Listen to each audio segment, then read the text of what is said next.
menggaungkan lagi kesadaran bangsa maritim.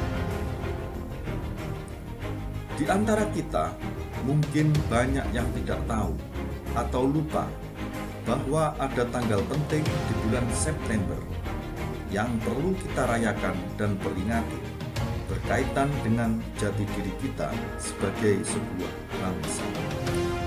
Berdasarkan surat keputusan Presiden Republik Indonesia nomor 249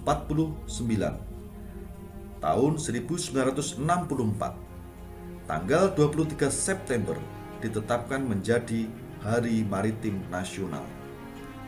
Penetapan 23 September sebagai Hari Maritim Nasional ini merujuk pada Musyawarah Nasional Kemaritiman yang pertama pada tahun 1963 dan penetapan Bung Karno sebagai Nahkoda Agung Indonesia. Kemudian pada tahun 1964, sejarah mencatat pertama kalinya Indonesia memiliki Kementerian Maritim dengan Ali Sadikin sebagai menteri pertamanya. Pada level internasional, September juga menjadi bulan penting bagi dunia maritim karena 27 September ditetapkan sebagai World Maritime Day oleh PBB. Pada minggu keempat September, berbagai negara maritim di dunia seperti Australia, Kanada, Inggris, dan Amerika Serikat merayakan World Maritime Day ini dengan berbagai program seperti simposium dan seminar. Sekolah-sekolah juga banyak yang mengadakan program kunjungan ke museum-museum maritim nasional mereka. Jika kita melihat catatan sejarah, Kementerian Kemaritiman pernah ditiadakan dan urusan kelautan ditangani oleh beberapa kementerian yang lain sesuai bidang pada era Presiden Soeharto. Memasuki era reformasi, pemerintahan Gus Dur mulai menggaungkan kembali jati diri Indonesia sebagai bangsa maritim dan negara kepulauan terbesar di dunia dengan membentuk Kementerian Kelautan dan Perikanan yang berdiri sendiri dengan Sarwono Kusumatmaja sebagai menteri. Memasuki pemerintahan Jokowi, poros maritim dunia dicetuskan dan dibentuklah Kementerian Koordinator Kemaritiman untuk menangani sektor maritim supaya lebih maju, terintegrasi, dan terkoordinasi dengan baik. Semangat dan kesadaran bahwa Indonesia adalah bangsa maritim dengan bukti sejarah kejayaan Sriwijaya dan Majapahit ini tidak hanya perlu terus digaungkan, tapi juga perlu terus diimplementasikan dalam kebijakan-kebijakan pemerintah dan kegiatan-kegiatan nyata seluruh warga negara. Pada level pelaksanaan di lapangan dan pada tataran masyarakat kebanyakan, saya masih melihat betapa kesadaran kita semua sebagai bangsa maritim masih sangatlah. Pada sebuah kesempatan menjadi narasumber kuliah tamu tentang kemaritiman di sebuah fakultas hukum yang berada di Surabaya baru-baru ini, saya membuka kuliah umum dengan menanyakan kepada mahasiswa peserta kuliah yang berjumlah sekitar 100 orang. Berapakah jumlah pulau yang dimiliki Indonesia? Tidak ada yang menjawab dengan mendekati jawaban benar. Saya memang tidak berharap jawaban dengan jumlah tepat, karena data resmi pemerintah terus berkembang sesuai hasil pemetaan terbaru. Tapi saya berharap setidaknya jawaban mendekati jawaban tepat. Rata-rata menjawab di bawah 10.000 pulau, padahal data yang benar dari rilis resmi terbaru pemerintah, jumlah pulau yang dimiliki Indonesia adalah 17.504 pulau. Itulah yang membuat kita menjadi negara kepulauan terbesar di dunia. Selisih jawaban yang mendekati separuh sedikit di luar dugaan saya.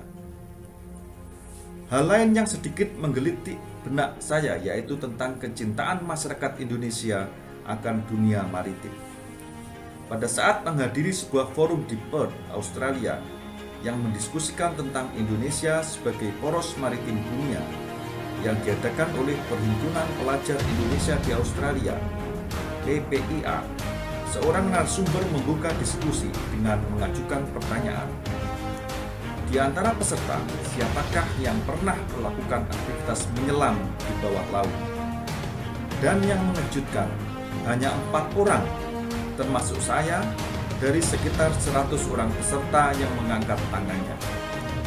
Ini terjadi pada sebuah forum yang mendiskusikan tentang kemaritiman. Bagaimana apabila pertanyaan ini ditanyakan pada forum yang mendiskusikan hal lain? Mungkin tidak ada yang mengangkat tangan. Saya juga teringat obrolan dengan salah satu penumpang warga negara Prancis dalam sebuah penerbangan internasional dari Bandara Soekarno-Hatta. Penumpang yang duduk di sebelah saya itu bercerita bahwa dia baru saja menghabiskan masa liburannya di Raja Ampat dengan aktivitas menyelam. Kemudian dia bertanya kepada saya, apakah saya sudah pernah ke Raja Ampat? Saya sangat ingin menikmati indahnya dunia bawah air Raja Ampat, tapi belum berkesempatan. Dia langsung menimpali bahwa hal itu sangat disayangkan. Dia menambahkan bahwa you have the best diving site in the world. Kamu punya tempat menyelam terindah di dunia. Sungguh disayangkan bahwa keindahan alam bawah air kita justru banyak dikagumi warga negara lain tanpa kita menyadari. Bagi pembaca yang pernah berkesempatan mengunjungi kawasan Darling Harbour dan Opera House di Sydney, pasti merasakan aura Australia sebagai bangsa maritim. Australian National Maritime Museum selalu ramai dengan warga negara Australia sendiri maupun turis asing, walaupun tiketnya lumayan mahal. Penataan kawasan pelabuhan yang bersih dan rapi serta terjaganya lingkungan dengan banyaknya fauna menyatu dengan aktivitas pengunjung menjadi bukti besarnya daya tarik sebuah kawasan pelabuhan yang dikelola sebagai objek wisata kelas dunia. Saya belum melihat kawasan semacam itu di Indonesia. Ada beberapa objek wisata maritim di Indonesia, tapi tidak seramai, sebagus, dan terintegrasi sebagaimana kawasan Darling Harbour dan Opera House Australia. Hal tersebut menjadi bukti bahwa masih perlu banyak upaya apabila kita ingin mengulang kejayaan Sriwijaya dan Majapahit sebagai bangsa maritim besar di dunia. Tidak hanya pemerintah, kita yang perlu membuktikan keberpihakannya pada dunia maritim. Tapi perlu upaya bersama-sama dari seluruh warga negara untuk lebih mencintai, peduli, dan mendukung dunia maritim. Dengan begitu, dunia maritim akan menjadi semakin maju dan menjadi industri yang membawa kesejahteraan. Sebagus apapun program pemerintah dalam upaya memajukan dunia maritim Indonesia, akan tidak banyak hasilnya apabila sambutan masyarakat tidak antusias. Tentu saja, pemerintah tidak bisa bergerak sendiri dalam mewujudkan Indonesia sebagai bangsa maritim. Program pemerintah seperti pembersihan pungutan liar dari aktivitas pelabuhan, penataan manajemen pelabuhan guna mengurangi dwelling time, subsidi ke PT Pelni dan beberapa perusahaan swasta lain yang memenangkan lelang dalam program tol laut guna meningkatkan konektivitas antar pulau di Indonesia. Program pemberantasan illegal, unreported, and unregulated IUU fishing, program pembersihan laut dengan memunguti sampah di laut yang digagas oleh banyak instansi pemerintah, dan masih banyak program lainnya yang tidak dapat ditulis satu persatu, harus disambut dan didukung oleh segenap komponen masyarakat. Sudah bukan saatnya lagi berpikir sempit dan sektoral dalam menangani laut Indonesia yang memang sedemikian luas, dan tentu saja menyimpan peluang dan tantangan yang sedemikian kompleks.